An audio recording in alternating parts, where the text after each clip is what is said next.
So hello my dear student, કેમ છો બધા? મજામાં, રાઈટ? તો આજે જે છે એ આપણે આપણું 11th સ્ટાન્ડર્ડ જે છે એ આપણે જે છે એ અત્યારે હાલ શરૂ થઈ ગયું છે બેટા, કે જેની અંદર ચેપ્ટર નંબર 8 જે છે કોષ, જે સજીવનો પાયાનો એકમ જે છે એના વિશેની આપણે માહિતી જે છે એ મેળવવા જઈ રહ્યા છીએ, રાઈટ બેટા? હવે આની અંદર જે છે એ આદિકોષ કેન્દ્રીય કોષ, મતલબ કે આ વિડીયો જે ફર્સ્ટ ટાઈમ વિડીયો જોઈ રહ્યા છે બેટા, એમને એક વસ્તુ એ કહેવાનું છે કે બેટા જે ચેપ્ટર નંબર 8 નો જે પ્રસ્તાવના જે છે એ ઓલરેડી કમ્પ્લીટ થઈ ગયેલી છે બેટા. કોષનું વિહંગાવલોકન જે છે એના વિશેની સંપૂર્ણ માહિતી આપી દીધેલી છે, કે જેની અંદર કોષનો આકાર, કોષનો કદ, એના વિશેની સંપૂર્ણ માહિતી જે છે એ આપી દીધેલી છે. બીજી એક વસ્તુ બેટા, આજના લેક્ચરની અંદર જે આપણે ડિસ્કસ કરવા જઈ રહ્યા છે એ છે સુકોષ કેન્દ્રિક કોષ. તો બેટા સુકોષ કેન્દ્રિક કોષની અંદર પણ એની બેઝિક લાક્ષણિકતા જે છે એના વિશેની સંપૂર્ણ માહિતી, એના રિલેટેડ એક વિડીયો મુકાઈ ગયેલો છે, અને એની પહેલાના લેક્ચરમાં આદિકોષ કેન્દ્રિક કોષ રિલેટેડ જેટલા પણ રચના છે, જેટલી પણ બંધારણીય રચના છે એના વિશેની સંપૂર્ણ માહિતી જે છે એ કમ્પ્લીટ થઈ ગયેલી છે બેટા, રાઈટ?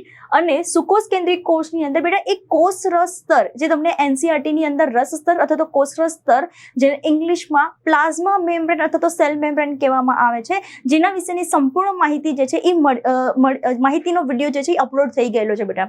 તો આજના લેક્ચરની અંદર કોષ રસ સ્તરનો એક બેઝિક જે કાર્ય જે છે એના વિશે જે છે એ આપણે માહિતી જે છે એ મેળવવા જઈ રહ્યા છીએ. તો આજનો આપણો ટોપિક જે છે એ શરૂ કરીએ છીએ બેટા, એ તમને આપેલું છે. જો જોઈએ ટોપિકનું નામ શું આપેલું છે, તો ટોપિકના નામની અંદર કંઈક આવી વસ્તુ આપેલી છે. જોવો જોઈએ,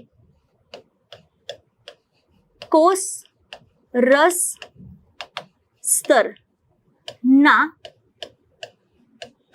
કાર્યો કયા કયા છે, બરાબર? કારણ કે આપણે જે છે એવું ડિસ્કસ કરી ગયા હતા બેટા કે જો આપણે પર્ટિક્યુલર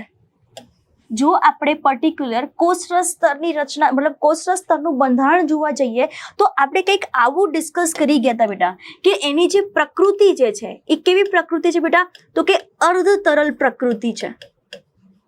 કેવી પ્રકૃતિ છે બેટા? અર્ધ તરલ પ્રકૃતિ છે, રાઈટ? હવે આ અર્ધ તરલ પ્રકૃતિ હોવાના કારણે બેટા એના ઘણા બધા જે છે એની અંદર જે છે તમને શું જોવા મળશે બેટા? એના બેઝિક કાર્ય જે છે એ જોવા મળે છે. તો આ એક વસ્તુ ખાસ યાદ રાખવાનું છે કે અર્ધ તરલ પ્રકૃતિ તમને જોવા મળે છે બેટા, અને આ અર્ધ તરલ પ્રકૃતિના કારણે એના કાર્ય જે છે એ કયા કયા બેઝિક કાર્ય તમને જોવા મળે છે, તો ખાસ પહેલું તમારે યાદ રાખવાનું છે બેટા, એ છે સ્ત્રાવ, રાઈટ? કે કોઈ પણ દ્રવ્ય જે છે એનો સ્ત્રાવ કરવાનું કાર્ય જે છે એ કોણ કરે છે બેટા? કોષ રસ સ્તર કરતું જોવા મળે છે. બીજી એક ઇમ્પોર્ટન્ટ પોઈન્ટ ખાસ યાદ રાખજો બેટા, કે જ્યારે કોષીય વૃદ્ધિ કરવી હશે, કઈ વસ્તુ બેટા? કોષીય વૃદ્ધિ કરવી હશે ત્યારે પણ અહીંયા કોણ જવાબદાર છે બેટા? તો કે કોષ રસ સ્તર જે છે એ જવાબદાર છે. બીજો એક ઇમ્પોર્ટન્ટ પોઈન્ટ જે તમારે ખાસ યાદ રાખવાનું છે બેટા, કે જ્યારે કોષ વિભાજનની પ્રક્રિયા થતી હશે, કઈ પ્રક્રિયા બેટા? કોષ વિભાજનની પ્રક્રિયા થતી હશે ત્યારે પણ કોણ મદદરૂપ થશે બેટા? તો કે કોષ રસ સ્તર જે છે એ મોસ્ટ ઇમ્પોર્ટન્ટ પ્લે રોલ કરે છે. કેવી રીતે, શા માટે, એ આપણે બધી જ વસ્તુ છે જે ડિસ્કશન કરીશું જ્યારે આપણું ચેપ્ટર નંબર 10 કોષ ચક્ર અને કોષ વિભાજન આવશે એની અંદર ડિસ્કશન કરીશું, રાઈટ? તો બીજી એક ઇમ્પોર્ટન્ટ પોઈન્ટ તમને એવો ક્વેશ્ચન પૂછે કે આના સિવાયનો કોષ રસ સ્તર કામ શું કરે છે બેટા?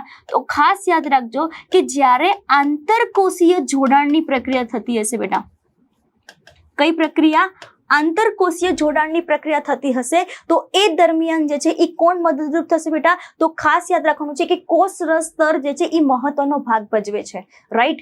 આના સિવાયનું ડિટેલમાં આપણે અભ્યાસ કરીશું બેટા, કે જેની અંદર જે છે એ એક આવે છે બેટા વહન, રાઈટ? કઈ વસ્તુ આવે છે બેટા? વહન. અને બીજી એક ઇમ્પોર્ટન્ટ પોઈન્ટ યાદ રાખવાનું છે, એ છે અંતઃભક્ષણ. શું કહેવામાં આવે છે બેટા? અંતઃભક્ષણ જે છે એ કહેવામાં આવે છે.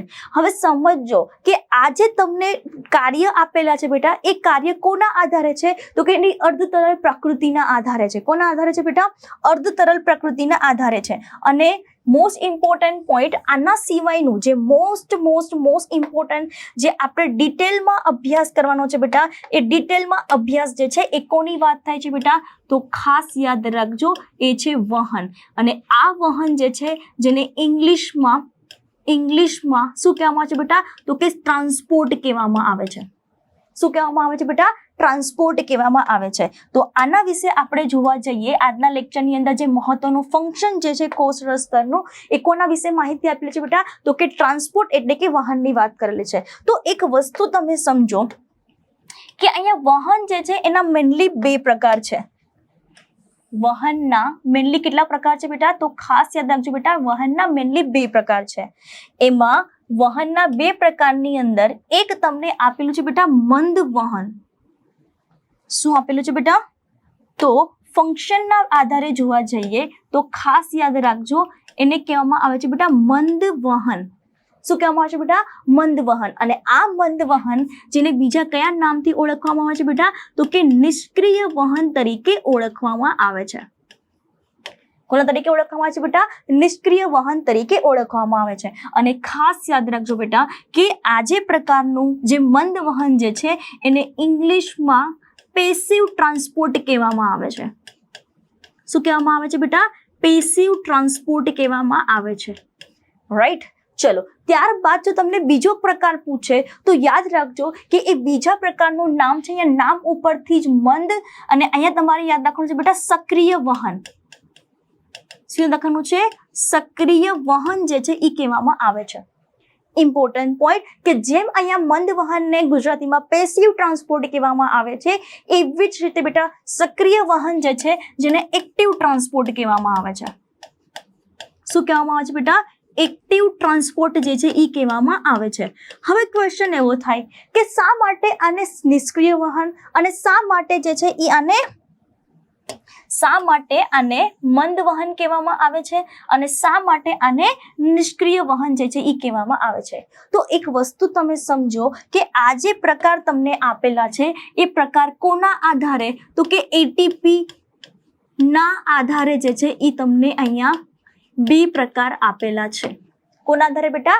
એટીપી ના આધારે. તો નામ ઉપરથી એટલી વસ્તુ યાદ રાખજો કે એવા પ્રકારના દ્રવ્યો, એવા પ્રકારના દ્રાવક, એવા પ્રકારના અણુઓ કે જેને વહન કરવા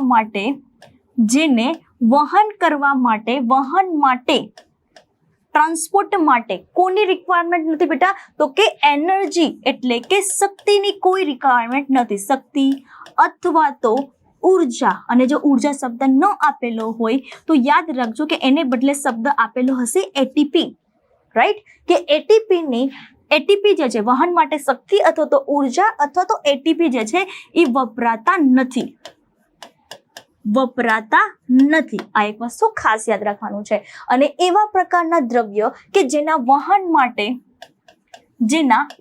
માટે ઓબ્વિયસલી નામ ઉપરથી જ બેટા કોની રિક્વાયરમેન્ટ છે? એટીપી એટલે કે શક્તિની રિક્વાયરમેન્ટ છે. શક્તિની હાજરી અનિવાર્ય છે. એટલે એટીપી શું થાય છે બેટા અહીંયા? તો કે એટીપી જે છે એ વપરાય છે. તો એવા પ્રકારના વહનને શું કહેવામાં આવે છે બેટા? સક્રિય વહન અથવા તો એને કહેવામાં આવે છે active transport. I hope you understand. તમને બધી વસ્તુ જે છે એ ક્લિયર સમજાતી હશે. હવે ઇમ્પોર્ટન્ટ પોઈન્ટ કે થોડું ડિટેલમાં જોઈએ તો થોડા ડિટેલની અંદર કંઈક આવું છે કે અહીંયા જે છે એ મંદ વાહન જે છે એના મેનલી બે પ્રકાર છે.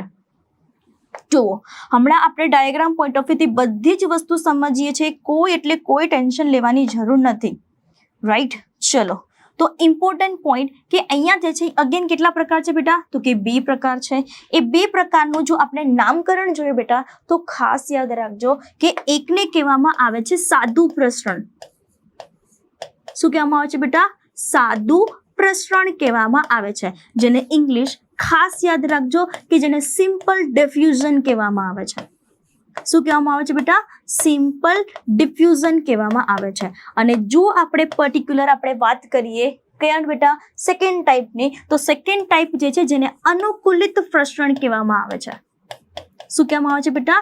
અનુકૂલિત પ્રસરણ જે છે એ કહેવામાં આવે છે.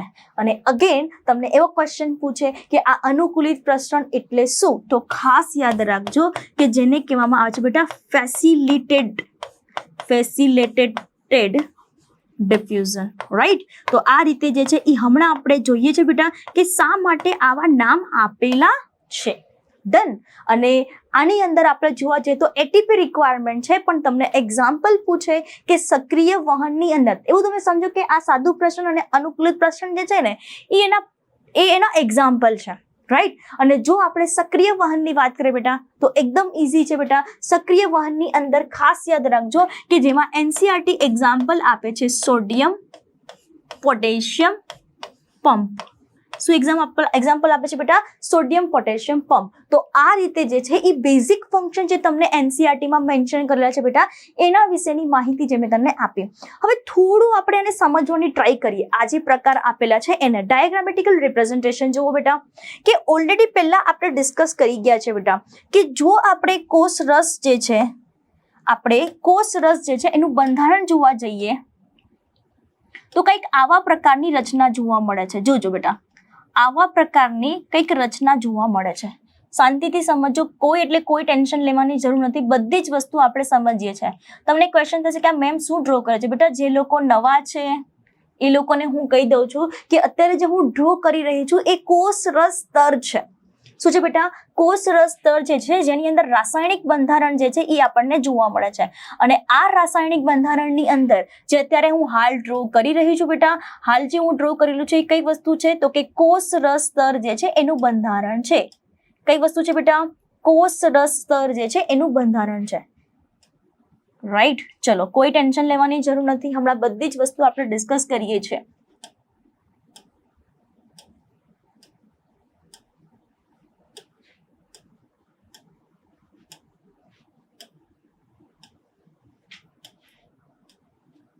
ફ્લુઇડ મોઝેક મોડેલ જે સિંગર અને નિકોલ્સને આપેલું છે બેટા એના વિશેની જે છે એ માહિતી આપેલી છે કે જે સૌથી બહારની બાજુએ જે આવેલું સ્તર જે છે જેને શું કહેવામાં આવે છે બેટા? શીર્ષનો ભાગ કહેવામાં આવે છે.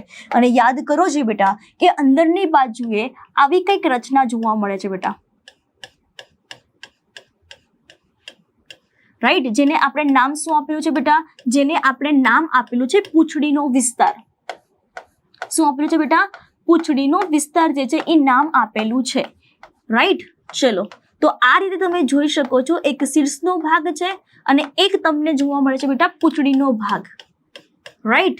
હવે આપણને ખ્યાલ છે કે આ રચના જે ડ્રો કરેલી છે બેટા એ કઈ રચના ડ્રો કરેલી છે બેટા? તો કે દ્વિસ્તરીય રચના જે છે એના વિશેની, દ્વિસ્તરીય જે ફોસ્ફોલિપિડ જે છે એના વિશેની જે છે એ આપણે અહીંયા ડાયાગ્રામેટિકલ રિપ્રેઝન્ટેશન કરેલું છે, રાઈટ. એકદમ ઇઝી. આટલી મોટી ડાયાગ્રામ ડ્રો કરવા પાછળનું એક રીઝન છે બેટા. એ રીઝન હમણાં હું હાલ તમને સમજાવું છું. પહેલા એટલી વસ્તુ યાદ રાખો કે આ જે છે એ કોષ રસ સ્તર જે છે જેની અંદર મારે કઈ વસ્તુ દર્શાવવાનું છે બેટા?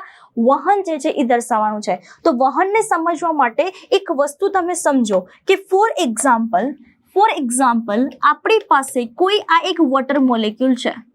ચલો, પહેલા આપણે ગેસ મોલેક્યુલની વાત કરી લઈએ બેટા. ગેસ મોલેક્યુલ એટલે કે કોની વાત કરીએ છીએ બેટા? તો કે વાયુની વાત કરીએ છીએ, રાઈટ. વાયુના અણુઓ જે છે એના વિશેની માહિતી આપીએ છીએ બેટા. હવે એવું સમજી લો બેટા, કારણ કે આ જે કોષ રસ પટલ જે છે ને બેટા એની એક વિશિષ્ટતા છે.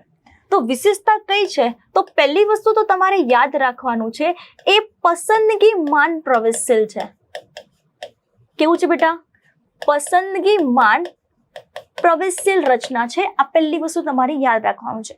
બીજી એક ઇમ્પોર્ટન્ટ પોઈન્ટ બેટા કે આ જે પટલ જે છે એ અર્ધ પ્રવેશશીલ પટલ છે, અર્ધ પ્રવેશશીલ પટલ છે, રાઈટ. અને ત્રીજી ઇમ્પોર્ટન્ટ કેરેક્ટરિસ્ટિક જે તમારે યાદ રાખવાની છે બેટા કે પોતે જે છે એ શું દર્શાવે છે? તો કે સ્થિતિસ્થાપકતા દર્શાવે છે. શું લખવાનું છે? સ્થિતિસ્થાપકતા જે છે એ દર્શાવે છે. આગળ આપણે ડિસ્કસ કરીએ બેટા, મેં તમને કીધું એમ કે પહેલા આપણે જોઈએ ગેસ મોલેક્યુલ એટલે કે વાયુના અણુ જે છે એના વિશેની માહિતી છે બેટા. તો એવું સમજી લો કે પટલની એક બાજુ જે છે એ વાયુનું જે કોઈ સંકેન્દ્રણ જે છે, વાયુનું જે કોઈ સંકેન્દ્રણ જે છે એટલે કે સાંદ્રતા જે છે એ તમને કેવી જોવા મળે છે બેટા? તો કે વધુ જોવા મળે છે. શાંતિથી સમજજો, બધી જ વસ્તુ કોન્સેપ્ટ ક્લિયર થઈ જશે. ખાસ યાદ રાખજો કે વધુ સાંદ્રતાથી કયા અણુઓ બેટા? મેં તમને કીધું એમ કે વાયુના અણુઓ જે છે એ સરળતાથી જે છે બેટા એ પસાર થઈ જાય છે. ચલો, થોડો અલગ કલર લઈએ કે જેથી કરીને તમને કોઈ ઇશ્યુ ન આવે. તો એવું સમજો કે આ વાયુના અણુઓ જે છે એ સરળતાથી આર પાર જે છે, પણ કન્ડિશન શું છે બેટા? કન્ડિશન કંઈક આવી છે કે વધુ સાંદ્રતાથી, વધુ સંકેન્દ્રણ વાળા વિસ્તારથી ઓછા સંકેન્દ્રણ વાળા વિસ્તાર તરફ આ જે ગેસ મોલેક્યુલ જે છે, રાઈટ, આ જે ગેસ મોલેક્યુલ જે છે બેટા, આ ગેસ મોલેક્યુલનું અહીંયા શું થશે બેટા, તો કે વહન થતું જે છે એ જોવા મળે છે. જોવું છે બેટા, અહીંયા એવું માની લો કે આ ગેસ પાર્ટિકલ્સ છે અને એવું સમજો કે અહીંયા જે સાંદ્રતા જે છે એ આપણને કેવી જોવા મળે છે બેટા, ઓછી સાંદ્રતા જોવા મળે છે. એટલે એવું યાદ રાખો કે સંકેન્દ્રણ ઢાળની દિશામાં એટલે કે વધુ સાંદ્રતાથી ઓછી સાંદ્રતા તરફ અહીંયા શું થશે બેટા, વહન થતું જોવા મળે છે. બટ ઇમ્પોર્ટન્ટ પોઈન્ટ ખાસ યાદ રાખજો કે વધુ સાંદ્રતાથી ઓછી સાંદ્રતા તરફ જવા માટે અહીંયા કોઈ એટલે કોઈ ઉર્જાની જરૂર નથી. પણ ઇમ્પોર્ટન્ટ પોઈન્ટ ફરી એક વખત રિપીટ કરું છું બેટા કે અમુક એવા વાયુઓના અણુઓ છે કે જે વધુ સાંદ્રતાથી ઓછી સાંદ્રતા તરફ વિધાઉટ રિક્વાયરમેન્ટ ઓફ એનર્જી એટલે કે ઉર્જાની અહીંયા કોઈ જરૂર પડતી નથી અને તરત જ જે છે એ વધુ સાંદ્રતાથી ઓછી સાંદ્રતા તરફ શું થતું જોવા મળે છે બેટા, વહન થતું જોવા મળે છે. અને આ જે ઘટના જે છે જેને કહેવામાં આવે છે બેટા સાદું પ્રસરણ. શું કહેવામાં આવે છે બેટા, સાદું પ્રસરણ જે છે એ કહેવામાં આવે છે. તો આ વસ્તુ ખાસ ખબર હોવી જોઈએ બેટા કે સાદું પ્રસરણ, ચલો આની ડેફિનેશન આપણે સમજવાની ટ્રાય કરીએ. રાઈટ, તો ડેફિનેશન શું છે સમજો કે સાદું પ્રસરણ કોને કહેવામાં આવે છે બેટા, તો કે અમુક એવા તટસ્થ દ્રવ્યો છે. ખાસ યાદ રાખજો શું લખવાનું છે, અમુક એવા તટસ્થ દ્રવ્ય છે. શું લખવાનું છે બેટા, તટસ્થ દ્રવ્ય છે. શાંતિથી વ્યવસ્થિત સમજો. હવે આ જે તટસ્થ દ્રવ્ય જે છે બેટા, ખાસ યાદ રાખજો કે એક સિદ્ધાંતને અનુસરે છે. કોને અનુસરે છે બેટા, એક સિદ્ધાંતને અનુસરે છે. જે સિદ્ધાંતનું નામ છે બેટા સામાન્ય પ્રસરણ. કોના નિયમ મુજબ બેટા, સામાન્ય પ્રસરણ સિદ્ધાંત દ્વારા. શું લખવાનું છે બેટા, સામાન્ય પ્રસરણ સિદ્ધાંત દ્વારા જે છે એ અહીંયા તમને જે છે એ શું જોવા મળશે બેટા, સિદ્ધાંત મુજબ ખાસ યાદ રાખજો બેટા કે પટલની આર પાર શું થાય છે બેટા, એનું તો કે વહન પામે છે. આ વસ્તુ ખાસ યાદ રાખવાની છે. ચલો તો આ આપણે ડિસ્કસ કરીએ બેટા. કોના વિશે આપણે માહિતી મેળવી બેટા, તો ખાસ યાદ રાખજો કે આપણે ડિસ્કસ કરી બેટા સાદા પ્રસરણ વિશે.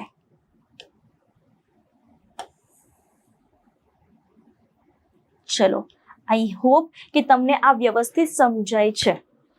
ક્લિયર? ચલો હવે સમજો કે માની લો કે અહીંયા આ જે છે એ વાયુ અણુઓ નથી, એને બદલે ફોર એક્ઝામ્પલ આપણે ડિસ્કસ કરીએ બેટા વોટર મોલેક્યુલ છે.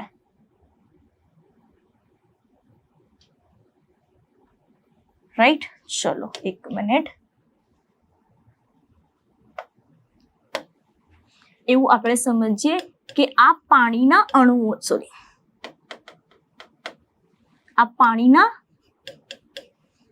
છે બેટા. અને આ પાણીના અણુઓ જે છે બેટા અગેન વધુ સાંદ્રતાથી કઈ સાંદ્રતા તરફ બેટા, ઓછી સાંદ્રતા તરફ. મેં તમને કીધું બેટા કયા અણુ છે બેટા, પાણીના અણુઓ. તો જ્યારે પાણીના અણુઓ જે છે એ સામાન્ય પ્રસરણ દ્વારા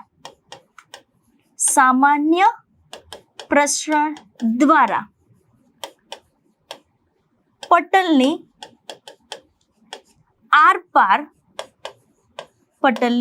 આરપાર જ્યારે વહન પામે છે બેટા, રાઈટ, તો આ પ્રકારની જે ઘટના જે છે જેને કહેવામાં આવે છે બેટા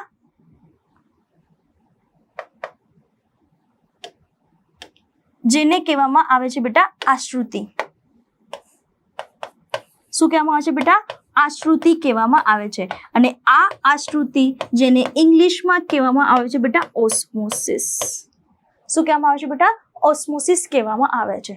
ચલો ડિટેલમાં આપણે સમજવાની ટ્રાય કરી બેટા. તો સમજી લેજો બેટા કે આની અંદર જે છે ને આ રીતે એક ચેનલ આવેલી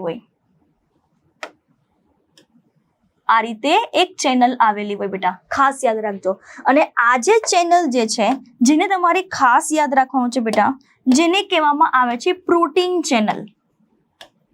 શું કહેવામાં આવે છે બેટા, પ્રોટીન ચેનલ કહેવામાં આવે છે. આવું શું કામ નામ આપેલું છે? તો નામ ઉપરથી જ બેટા કે આ જે માર્ગ આપેલો છે એ માર્ગ જે છે એ સૈનિક તો કંઈક વહન કરવા માટેનું એક વાહક જવાબદાર એક અણુ છે. એવું સમજો કે વહન કરવા માટે એક જવાબદાર વાહક છે કે જે કોઈ પણ અણુને સરળતાથી એક જગ્યાએથી બીજી જગ્યાએ શું થઈ શકે બેટા? વહન થવામાં મદદરૂપ થશે બેટા. તો સિમ્પલ વસ્તુ તમે સમજો કે અહીંયા તમને ડાયાગ્રામ તમને આપેલી છે. એ ડાયાગ્રામની અંદર તમને શું આપેલું છે બેટા? તો કે પ્રોટીન ચેનલ વિશે વાત કરેલી છે. તો ઇમ્પોર્ટન્ટ પોઈન્ટ ખાસ યાદ રાખજો. જેમ અહીંયા ગેસના અણુઓ છે, જેમ અહીંયા વોટરના અણુઓ છે, પાણીના અણુઓ છે બેટા, એવી જ રીતે તમારે ખાસ યાદ રાખવાનું છે કે માની લો કે કોઈ ધ્રુવીય અણુઓ છે. શું લખવાનું છે બેટા? કોઈ ધ્રુવીય અણુઓ જે છે એનું વહન કરવું છે. રાઈટ? તો ધ્રુવીય અણુઓને જો વહન કરવું હોય બેટા તો એના માટે ખાસ યાદ રાખજો કે એક પ્રોટીન ચેનલની જરૂર પડશે. કોની જરૂર પડશે બેટા? એક પ્રોટીન ચેનલ જે છે એની જરૂર પડશે.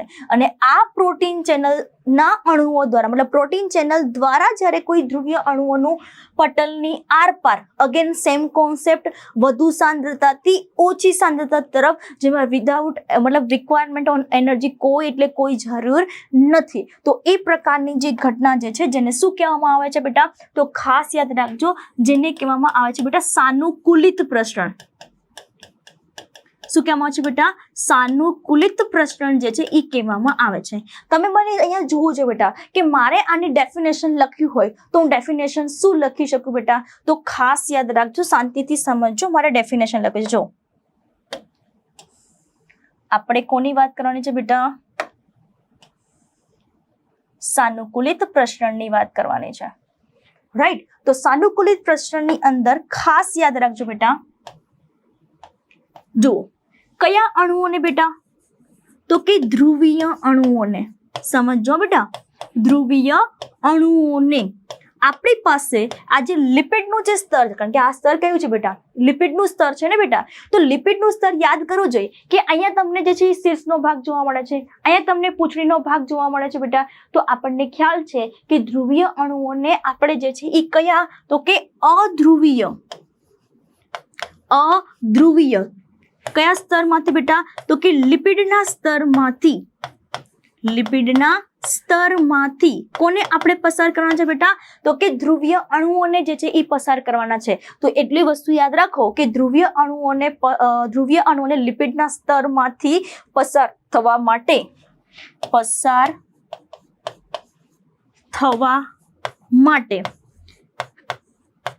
સ્તરમાં ખૂપેલા શું જોવા મળે છે બેટા? તો કે પ્રોટીન ચેનલ જે છે એ જોવા મળે છે.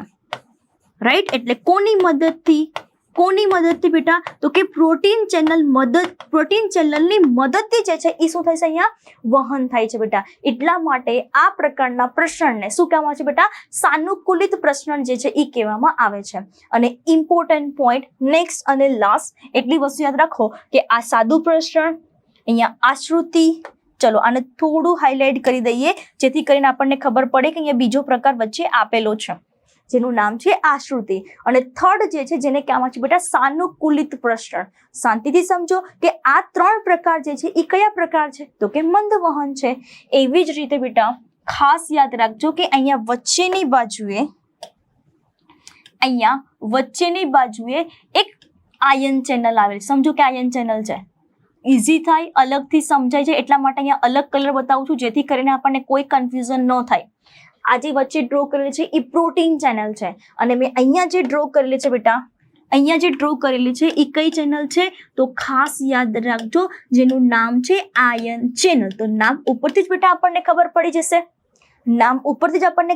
જશે કે આ આયન ચેનલ જે છે એ કોને? માની લો કે ફોર એક્ઝામ્પલ સોડિયમ છે, ફોર એક્ઝામ્પલ પોટેશિયમ છે. રાઈટ? તો સોડિયમ અને પોટેશિયમ આ બે એવા જે છે, ખાસ યાદ રાખજો, આ બે એવા છે કે જેને જે છે એ ઇઝીલી જે છે એ અહીંયા પસાર થવા માટે કોની જરૂર પડશે બેટા? તો કે આયન ચેનલની જરૂર પડશે. But important point, ion channel કહે છે કે હું કામ કરીશ, હું એક જગ્યાએથી બીજી જગ્યાએ વહન કરવામાં સરળતાથી મદદ કરીશ, મને કોઈ વાંધો નથી, પણ મારી એક રિક્વાયરમેન્ટ છે કે હું એટીપી ને વાપરીશ. ખબર પડે છે? ફરી એક વખત સમજાવું છું, સમજો. આયન ચેનલ કામ કરવા માટે રેડી છે, એને કોઈ પ્રોબ્લેમ નથી, પણ એને શું કીધું, મારી એક કન્ડિશન છે, એ કન્ડિશન પ્રમાણે જો સોડિયમ પોટેશિયમ કામ કરશે તો ને તો જ હું છે એક પટલમાંથી બીજી પટલ તરફ જે છે એ વહન કરી દઈશ. શું કામ? કારણ કે સોડિયમ અને પોટેશિયમ બેટા જે છે જેનું સંકેન્દ્રણ જે છે એ પ્રમાણમાં ઓછું છે. એટલે ખાસ યાદ રાખજો કે અહીંયા તમને જે છે એ સાંદ્રતા, ખાસ યાદ રાખજો બેટા, અહીંયા જે સાંદ્રતા જે છે એ આપણને કેવી જોવા મળે છે બેટા? તો કે ઓછી સાંદ્રતા જોવા મળે છે. કેવી સાંદ્રતા જોવા મળે છે બેટા? ઓછી સાંદ્રતા જોવા મળે. હવે એક વસ્તુ તમે સમજો કે અહીંયા સાંદ્રતા ઓછી છે તો બટ ઓબ્વિયસ છે બેટા કે એને વહન કરવા માટે કોની જરૂર પડશે બેટા? તો કે શક્તિ એટલે કે એટીપી ની જરૂરી છે. એટલે એટીપી, શક્તિની અહીંયા જરૂરિયાત છે. એક વસ્તુ તમે સમજો કે અહીંયા એટીપી રિક્વાયરમેન્ટ છે, એટલે અહીંયા એટીપી શું થશે બેટા? તો કે આ કેસની અંદર એટીપી વપરાય છે બેટા. શું થાય છે બેટા? એટીપી વપરાય છે. તો જ્યારે એટીપી વપરાય ત્યારે આ પ્રકારના વહનને શું કહેવામાં આવે છે બેટા? તો કે સક્રિય વહન જે છે એ કહેવામાં આવે છે. શું કહેવામાં આવે છે બેટા? સક્રિય વહન. તો આ રીતે આપણે જોઈ શકીએ છીએ કે મેનલી જે છે આની અંદર કંઈક આવા પ્રકારની રચના જોવા મળે છે, સક્રિય વહન. ચલો ક્લિયર? તો આ તમે જોઈ શકો છો કે મેનલી જે છે એ આપણને મેનલી કેટલા જોવા મળે છે બેટા? 4, પણ 4 નહીં, પણ મેનલી આપણને 2 જ પ્રકાર જોવા મળે છે, એક મંદ વહન અને એક સક્રિય વહન. ચલો એને આપણે સમજવાની ટ્રાય કરીએ બેટા. તો સમજો કે આપણી પાસે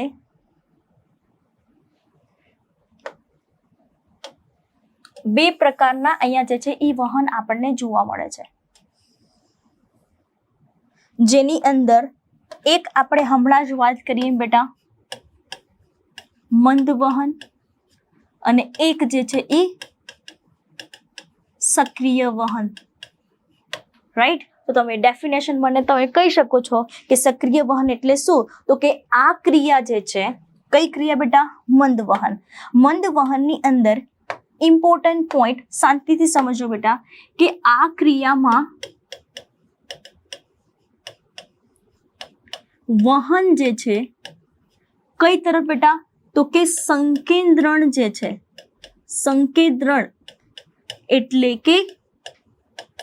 એટલે કે સાંદ્રતાની દિશામાં જે છે શું થાય છે બેટા? અહીંયા વહન થાય છે. આ વસ્તુ તમારે ખાસ યાદ રાખવાનું છે કે આ ક્રિયામાં વહન જે કોઈ થાય છે બેટા, એ વહન જે છે એ કઈ તરફ? તો બેટા તો કે સંકેન્દ્રણ જે છે એની વિરુદ્ધ, સંકેન્દ્રણ જે છે અથવા તો સાંદ્રતા જે છે એની ઢોળાંશની દિશામાં થશે. માન લો કે અહીંયા તમને સંકેન્દ્રણ ઢોળાંશ ન સંકેન્દ્રણની દિશામાં તો બીજો શબ્દ શું આપેલો હશે? તો ખાસ યાદ રાખજો બેટા કે બીજો શબ્દ આપેલો હશે સાંદ્રતા ઢોળાંશની દિશામાં, ઢોળાંશની દિશામાં. ચરણ અને આ પ્રકારનું જે વહન જે છે ખાસ યાદ રાખજો બેટા કે જેમાં વહન જે છે કઈ તરફ? તો કે વધુ સાંદ્રતાથી કોના તરફ બેટા? તો કે ઓછી સાંદ્રતા તરફ જે છે એ વહન થશે. ઓછી સાંદ્રતા તરફ જે છે એ વહન પામે છે. રાઈટ? અને ઇમ્પોર્ટન્ટ પોઈન્ટ કે આ પ્રકારના વહનમાં યાદ કરો જો બેટા કે અહીંયા એટીપી જે છે એ વપરાતા નથી, એટલે કોઈ જરૂરિયાત જ નથી. અને એની સામે જો તમને સક્રિય વહનની ડેફિનેશન પૂછે તો આનાથી ઉલટું શું લખશું બેટા આપણે? તો કે આ ક્રિયામાં જે કોઈ વહન જે છે બેટા એ સંકેન્દ્રણ ઢોળાંશની કઈ દિશામાં બેટા? તો કે વિરુદ્ધ દિશામાં જે છે, વિરુદ્ધ દિશામાં શું થાય છે બેટા અહીંયા? તો કે વહન થાય છે. બરાબર? હવે આ સંકેન્દ્રણ ઢોળાંશની વિરુદ્ધ દિશામાં એનો મતલબ શું છે? તો કે વહન જે છે જે તે દ્રવ્ય હશે એનું જે વહન જે છે બેટા એ ઓછી સાંદ્રતાથી ઓછી સાંદ્રતાથી કઈ તરફ બેટા? તો કે વધુ સાંદ્રતા તરફ, વધુ સાંદ્રતા તરફ જે છે એ શું થશે બેટા અહીંયા? તો કે વહન જે છે એ તરફ જે છે એ વહન પામે છે. એટલે ઓબ્વિયસલી બેટા કે અહીંયા જે છે એ આપણને કોની જરૂર પડશે બેટા? તો મોસ્ટ ઇમ્પોર્ટન્ટ પોઈન્ટ કે આ કેસની અંદર આપણને જે છે એ એટીપી વપરાય છે, એટલે કે ઉર્જાની જરૂર પડશે. તો આ રીતે હું સાઈડમાં ખસી જાઉં છું બેટા. એક વખત તમે જોઈ લો કે મંદ વહન અને સક્રિય વહન જે છે એ શું છે.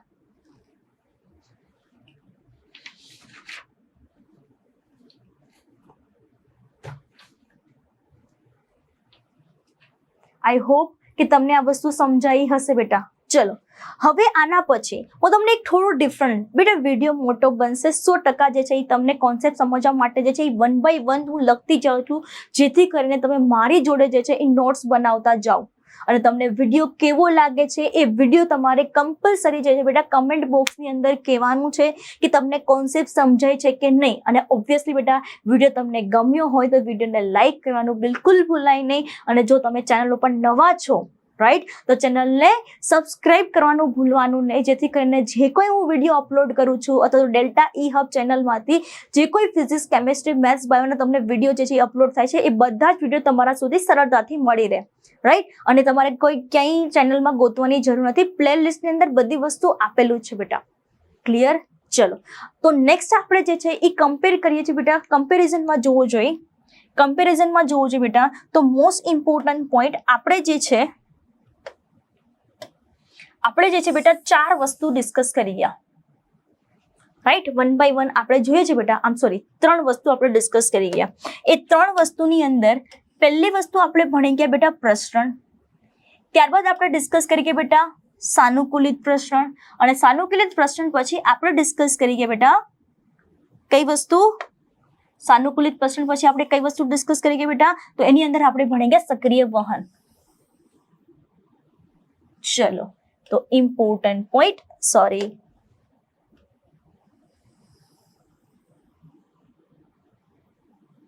ચલો તો અહીંયા જે છે આપણે પહેલું લખીએ છીએ બેટા એ છે પ્રસરણ.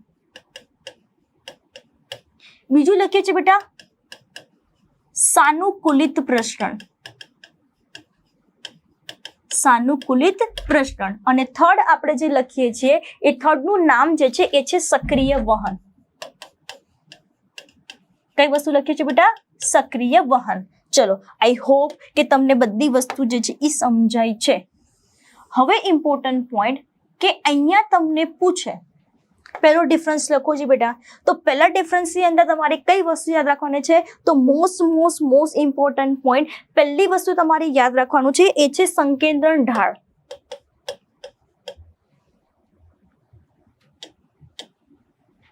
શું લખવાનું છે બેટા? સંકેન્દ્રણ ઢાળ. મને કેવું જોઈએ? સંકેન્દ્રણ ઢાળ પ્રશ્નમાં કેવું હશે? તો જ્યારે હું ક્વેશ્ચન પૂછું ને બેટા ત્યારે કમેન્ટ બોક્સમાં કમેન્ટ કરતી રહું વિડીયો જોતી વખતે, જેથી કરીને તમને બી ખબર પડે કે ભાઈ મેં અત્યાર સુધી જે મેં કરાવેલું છે એ તમને સમજાયું છે કે નથી સમજાયું. તો સંકેન્દ્રણ ઢાળ આપણે જોવા જઈએ તો મોસ્ટ ઇમ્પોર્ટન્ટ પોઈન્ટ બેટા કે સંકેન્દ્રણ ઢાળની કઈ તરફ છે બેટા? તો કે સંકેન્દ્રણ ઢાળની દિશામાં છે, વધુ સાંદ્રતાથી ઓછી સાંદ્રતા તરફ. સેમ વસ્તુ બેટા સાનુકૂલિત પ્રસરણની આપણે વાત કરીએ તો એ પણ કઈ તરફ છે બેટા? તો કે એની દિશામાં છે, વધુ સાંદ્રતાથી ઓછી સાંદ્રતા તરફ. જ્યારે સક્રિય વહન જે છે જેની અંદર જે કોઈ વહન થશે બેટા એ કઈ તરફ તમને થતું જોવા મળે છે બેટા? તો કે વિરુદ્ધ દિશામાં થતું જોવા મળે છે. ક્લિયર? ચલો આગળ ડિસ્કસ કરીએ બેટા, આગળ ડિસ્કસ કરીએ. ચલો તો નેક્સ્ટ આપણે ડિસ્કસ કરીએ બેટા. તો નેક્સ્ટ તમને કંઈક આવું કીધેલું છે કે એની અંદર શું વાહક અણુ રિક્વાયરમેન્ટ છે ખરા? કોની વાત થાય છે બેટા? વાહક અણુ. તો આપણને ખ્યાલ છે બેટા કે આની અંદર ક્યાંય વાહક અણુ જે છે એ જોવા મળતું નથી. વાહક અણુ વપરાય છે? બિલકુલ નહીં બેટા. આની અંદર જે છે એ પોતે જે છે એ સામાન્ય પ્રસરણ દ્વારા જે છે એ વહન થતું જોવા મળે છે, એટલા માટે ક્યાંય એની અંદર જરૂર પડતી નથી. જ્યારે આની અંદર સાનુકૂલિત પ્રસરણની વાત કરીએ તો ઓબ્વિયસલી બેટા એની અંદર પ્રોટીન ચેનલ તમને જોવા મળે છે. અને આની અંદર પણ તમને શું જોવા મળે છે બેટા? તો કે આયન ચેનલ જે છે એ તમને જોવા મળે છે સક્રિય વહનની અંદર. ડન. તો બેઝિક આ બીજો ડિફરન્સ છે બેટા. સેમ વસ્તુ આપણે એની અંદર એ બી ડિસ્કસ કરી ગયા. ચલો મને કેવું જોઈએ કે આની અંદર પ્રસરણ, સાનુકૂલિત પ્રસરણ અને સક્રિય વહન, એની અંદર બેટા ક્યાંય એટીપી રિક્વાયરમેન્ટ છે? કયું છે મને એટીપી ની જરૂર પડે છે પ્રસરણની અંદર? તો કે નહીં. તો આપણે અહીંયા સમજવા માટે ખાસ યાદ રાખજો કે અહીંયા પ્રસરણમાં કોઈ એટીપી ની જરૂર નથી બેટા. ઓબ્વિયસ છે બેટા. સેમ વસ્તુ સાનુકૂલિત પ્રસરણમાં પણ અહીંયા કોઈ એટીપી રિક્વાયરમેન્ટ નથી. અને ઇમ્પોર્ટન્ટ પોઈન્ટ ખાસ યાદ રાખજો કે સક્રિય વહન જે છે જેની અંદર આપણને કોની જરૂર પડે છે બેટા?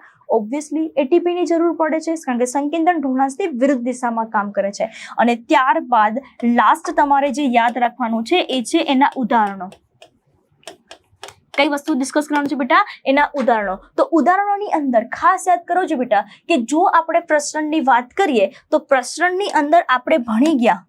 શું ભણી ગયા બેટા?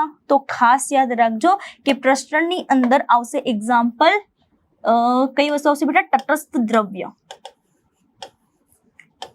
રાઈટ. ચલો, આની અંદર તમને સાનુકૂલિત પ્રસરણમાં તમને ક્વેશ્ચન પૂછે તો શું છે, ઉદાહરણ પૂછે તો યાદ રાખજો કે એની અંદર કઈ વસ્તુ બેટા? તો કે ધ્રુવીય અણુઓ જે છે એની અંદર મહત્વનો પ્લે રોલ કરે છે.